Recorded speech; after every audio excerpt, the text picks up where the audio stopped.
Hello everyone. Gujarati subject में lesson number 17 छवि भीतरनी। छवि भीतरनी का साहित्य प्रकार है संस्मरण। ये है अश्विन मेहता ने लिखी हुई, उनके एक्सपीरियंस है। छवि भीतरनी लेसन ये टोटल 2 पार्ट में डिवाइडेड है। पहला पार्ट था गांधी की बलिहारी और दूसरा मानवीय मननी गंगा जमनी। तो यहाँ पर राइटर अश्विन मेहता ने पार्ट 2 है कि जो मानवी मननी गंगा जमनी है उसमें राइटर ने अपने ट्रैवलिंग का एक्सपीरियंस यानी कि प्रवास का अनुभव एक शेयर किया है कि हिमालय जैसे इलाके में कि जहाँ ज़्यादा बस्ती नहीं होती वहाँ पर भी जाने के बाद कैसा मानवता वाला अनुभव उनको मिला था। ओके, तो पार्ट 2 का नाम है मानवी मननी गंगा जमनी। तो पार्ट 2 स्टार्ट करने से पहले उसका टाइटल ऐसा क्यों है, सबसे पहले हम टाइटल समझ ले। मानवी मननी गंगा जमनी यानी कि क्या।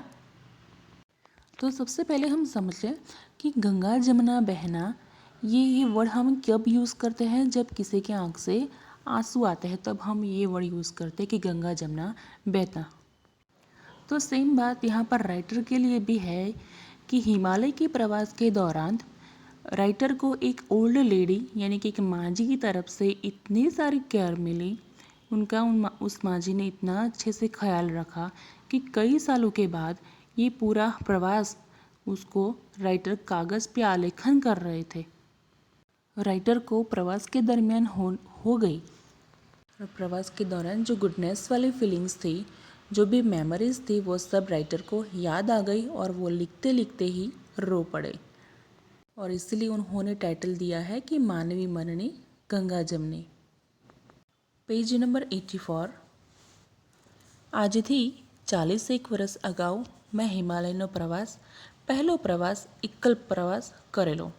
મારો સાથી ભૂમિયો મજૂર જે કહો તે એક હુકમસિંહ। હું 25નો, એ 35નો। હુકમસિંહ મારા પર ખુશ, કહે 15 વર્ષથી મેદાનના સાહેબોને ફેરવું છું, પણ મારા પેંગડામાં પગ ઘાલીને મારી ઝડપે 10-12 કલાક ચાલનારો તમારા સિવાય કોઈ મળ્યો નથી। તે દિવસોમાં હું ચા કોફી પણ પીતો નહીં, માંસાહાર પણ કરતો નહીં। તેનું હુકમસિંહને ભારે આશ્ચર્ય। મેં એની આગળ સૂંઠ ગોળીઓની મહિમા ગાયેલી તે મુખ્યત્વે દૂધ ને ઘઉંમાં મગનમાં સત્તુના મારા ખોરાકના ફાયદા ગણાવેલા અને પાછું વધારામાં એ પણ કહેલું કે હિમાલય સાથેનો મારો નાતો તો આજકાલનો નથી, જન્મો જન્મનો છે। નહીં તો ગાડીમાંથી જેવા શિવાલિકના પહાડો દેખાય ને આખા શરીરમાં વીજળી शाने सड़वड़े।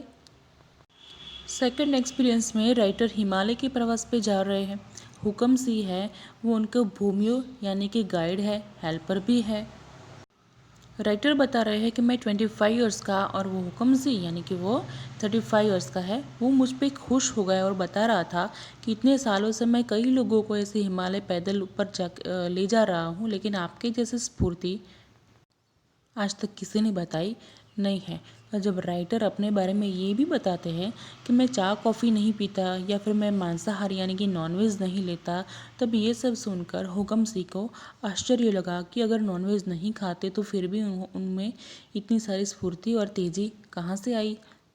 और राइटर ने उनको सूंठ और गुड़ की छोटी छोटी गोलियां बनाकर भी वो खाते थे वो भी बताया। साथ में गेहूँ और मग यानी कि गेहूँ और मूंग का सत्तू यानी कि ये दो जो इंग्रेडिएंट्स है वो दोनों को रोस्ट करके उसका जो आटा बना के भी वो खाते थे, उसके बेनिफिट्स भी हुक्म सिंह को बताए। और साथ साथ में ये भी तो बता दिया कि हिमालय का और मेरा नाता आजकल का नहीं, ये तो जन्मों जन्म का है। नहीं तो वैसे ही शिवालिक के पहाड़ देखकर एक्साइट क्यों होता।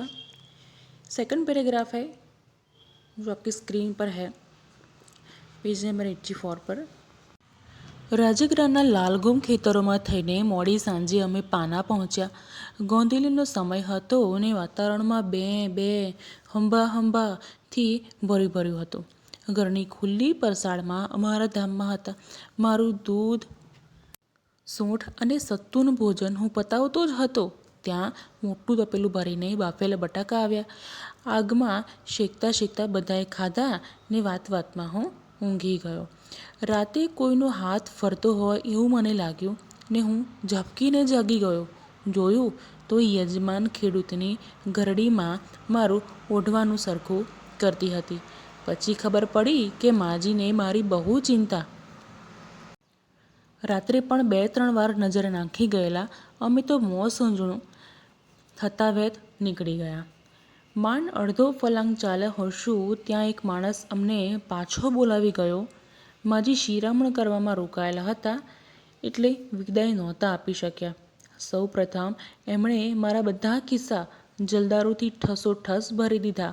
પછી કપાળે ચાંદલો કર્યો, ચોખા ચોળ્યા ને લમડે ટાચકા ફોડીને મારા ઉવારણા લીધા. વધારામાં હુકમસિંહને કહ્યું કે રાતે પેલી ગુફામાં મારું ધ્યાન રાખે, કોઈ ડાઘિયાને મારી પડખે સુવાડે, ગરમીની ગરમી રહે અને મામો યાની કે બ્રેકેટમાં હે દીપડો લવારા લેવા આવે તો મને હેરાન ન કરે. રાતે પહેલાં વરસાદ પડ્યો ને પછી બરફ, પણ માજીની કૃપાથી રાત સરસ ગઈ. સવારે 1000 ફૂટનું ચઢાણ ચડી કુંવારી પહોંચી ગયા ને નિરભ્ર આકાશમાં ધરાઈ ધરાને બરફો જોયા. પણ અરે, આટલા વર્ષે આ લખતા कागड़ पर पानी जेवं शू झड़कवा मांड्યું? तो राइटर यहाँ पर बताते हैं कि हिमालय के चढ़ान के दौरान राजगरा के लाल खेतों से होके वो पाना पहुँचे. वहाँ उन्होंने अपना रूटीन किया कि दूध, सत्तू और सूंठ का जो भोजन किया वो किया ही, मतलब कि अभी तो वो फिनिश ही किया था. तो वहीं उसी समय साथ साथ में बड़े से पतीले में बॉइल्ड पोटैटो आए और सब ने वो फायरवुड के सामने गर्मी लेते लेते वहीं पोटैटो खाए. रात को जब राइटर सो रहे थे तब उनको लगा कि उनके ऊपर किसी का हाथ है, यानी कि हाथ फिर रहा है. तो उन्होंने देखा तो ये कि यजमान की माँ उनको अच्छे से उठा रही थी और रात में आके 2-3 बार चेक करके गई कि ये राइटर ठीक से सोए हुए हैं कि नहीं. तो यहाँ पर एक वर्ड है शीरमण. शीरमण यानी कि सुबह का स्नैक्स. तो राइटर और उनके गाइड जब सुबह चढ़ान के लिए निकल गए तब ये माजी थे वो शीरामण बनाने में बिजी थे, इसलिए उनको ठीक से विदाई नहीं दे पाए. तो माजी ने इन दोनों को वापस बुलाया. राइटर के पॉकेट में जलदारू यानी कि प्लम्स को भर दिया. फिर उनको तिलक किया और फिर राइटर के उवारने लिए, यानी कि जो दोनों हाथ उनके सर के सामने से ले जाते हैं और फिर ऐसे बताते हैं कि तुम्हारी सारी बलाएं टल जाए. इस तरह से माजी ने राइटर के उवारने भी लिए और साथ साथ में हुकम सिंह को ये भी बताया कि रास्ते में उनका अच्छे से ख्याल रखे. और यहाँ पर एक वर्ड है मामो, यानी कि इसी लेसन के लिए यूज़ किया गया है कि मामो यानी कि दीपड़ो लवारा न करे, यानी कि वो जो लेपर्ड है आके उनको परेशान न करे, उनका ख्याल रखना. रात को तो पहले बारिश हुई थी और फिर बर्फ़ भी गिरा था, पर ये सब माजी ने जो उनका अच्छे से ख्याल रखा था तो उनकी रात तो अच्छे से बीत गई.